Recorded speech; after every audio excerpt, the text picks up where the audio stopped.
When you hear the word Daoist magic, do you picture something like the wizards of Harry Potter or Gandalf from The Lord of the Rings? Is Daoist Dao Fa really the same kind of magic? Today, let's take a closer look at what Dao Fa truly is. I am Daoist Zhang from Shengxuan Daoism. We're a living path of Daoist cultivation dedicated to make Daoism knowable, learnable, practicable, and verifiable. If you find our content helpful, please like, share, and subscribe to support us. Feel free to leave your Daoism related question in the comments. We'd love to hear what you're curious about.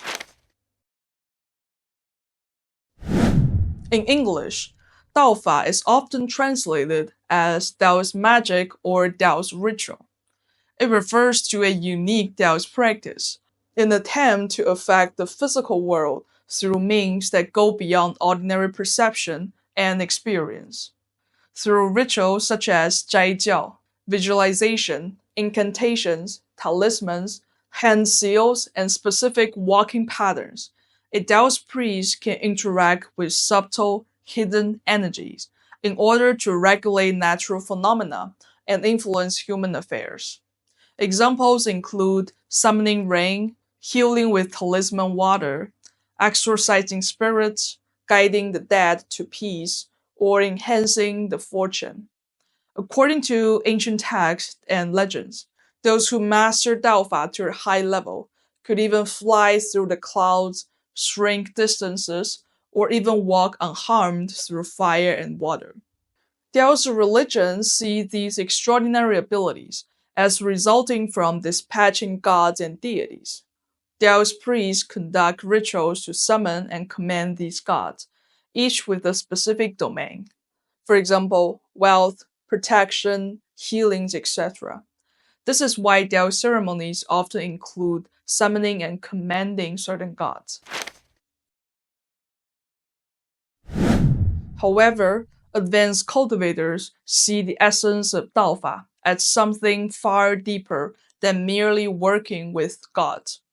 The 30th celestial master, Zhang Jixian, a figure in Daoism roughly equivalent to the Pope in Catholicism, once stated, "Divine generals, along with the ritual built around them, were created and formulated by past Daoist masters. After a few generations, most of them become ineffective. How could mere talismans and incantations themselves have any power?"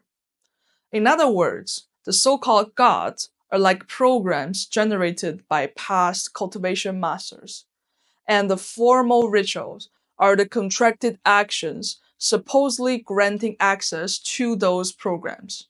Without maintenance, the programs fade away over time, and the rituals become hollow and ineffective. As cultivators understand, Daofa is not aimed at the visible material world, but rather a more subtle layer of reality, the informational world. At Shengxuan system, we refer to the material world as the Taisu realm, and the invisible, informational, energetic realm as the Taishi realm. In the Taishi realm, all kinds of mechanisms and entities exist. Some are relatively complex and potent. These might be what we perceive as gods, responding to certain set rituals and can actualize certain effects in the material world. Others are weaker or unstable, such as the wandering spirits and ghosts found across many cultural traditions. Just as we have physical bodies in the Taisu realm, we also have energetic counterparts in the Taishi realm. These are called our Taishi body. The two bodies are interconnected. Changes in the Taishi body can affect the physical body, and vice versa. This is why changes in the invisible world can actualize in the visible one. For example, hypnosis can alter physical states or even aid healing. It's actually working on the informational level and actualize in the physical one. Similarly, a psychic medium might reveal information about someone only known to the close ones, not because of supernatural power, but because they accidentally gain the ability to access the Taishi realm. However, such phenomena are often unpredictable and difficult to reproduce consistently. Without proper cultivation, a person's mind lacks stillness, and their Taishi body remains unstructured and passive in operation. As a result, its sphere of influence is extremely limited, and the interaction between it and the physical body is weak and unstable. Daoism teaches that for this kind of influence to become stable, safe, and controllable, a practitioner must elevate their state of being and reconstruct and strengthen the structure of their Taishi body. Only then can it operate according to its own internal law, functioning autonomously rather than passively and chaotically. At this stage, the essence of Dao Fa lies in the intentional activation of the practitioner's Taishi body, which then creates change within the surrounding Taishi realm. These changes ultimately actualize as outcomes in the material world, the Taisu realm. For example, what we call enhancing one's fortune is actually realignment of the energetic flows between a person's Taishi body and the surrounding Taishi field. What we call guiding a dead soul is the process of locating the disease residual Taishi body, helping it reorganize its structure, release attachment, and undergo purification. Zhang Jixian, the celestial masters, remark that the gods were created by the masters can be understood in this light.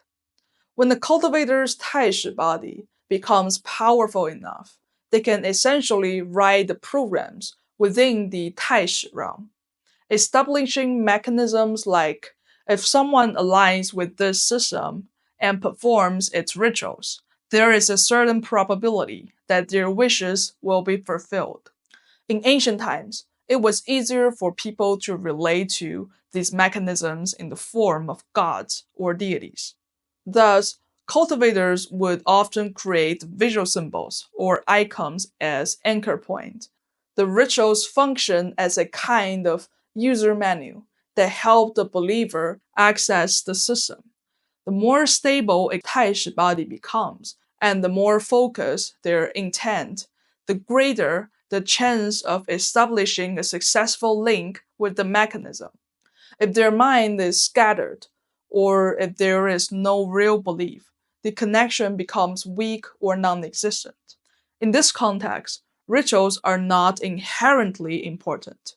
However, for those who have not yet achieved deep spiritual refinement, rituals serve as a tool to concentrate the mind, a form of self induced focus or spiritual hypnosis. In Chinese, the character Fa originally means laws, principles, method, or imitation. This gives us a powerful hint. Dao Fa is the application of Dao, a way of influencing reality by imitating the laws of the Dao. As one of the most essential Daoist classics on Dao Fa puts it, Dao is the source, Fa is its application. Hence, whether translated as ritual or magic, both terms fall short. Daofa is neither mere ceremony nor a magical trick. It is the natural actualization of a cultivator's refined internal structure, an energetic presence that influences the unseen world, with results emerging in the material world. Daoist texts call this process Shen descent and Qi convergence. In this light, Daofa isn't about outward supernaturalism, but inward actualization. It is not a performance, but a proof of inner cultivation. I hope today's video gave you a better idea on this topic. If you found this content meaningful, please like, share, and subscribe to support us. Let us know in the comments what Daoist topic you'd like to explore next. Again, I'm Daoist Zhang from Shengxuan Daoism, We're a living path of Daoist cultivation, dedicated to make Daoism more accessible worldwide. Stay tuned and see you in the next video.